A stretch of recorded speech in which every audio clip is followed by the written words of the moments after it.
Hey guys, in this video, I'm going to show you how you can change your custom URL of your LinkedIn profile. So if you didn't know what we're talking about here, we're talking about the URL that you would share if you ever wanted to share your profile with somebody else. And it's really simple to do. There's two different ways that you can get to this section. Number one, if you're actually on your LinkedIn profile page, you may see it in the top right-hand corner here where it says public profile and URL.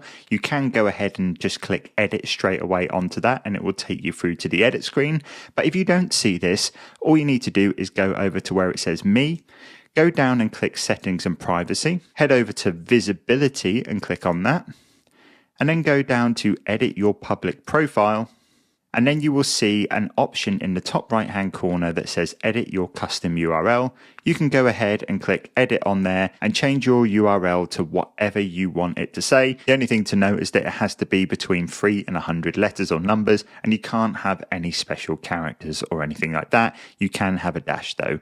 Once you've changed it, you go ahead and click save. And there you have it. You have changed your custom URL to your profile. Hope this video helped, and I'll catch you in the next one.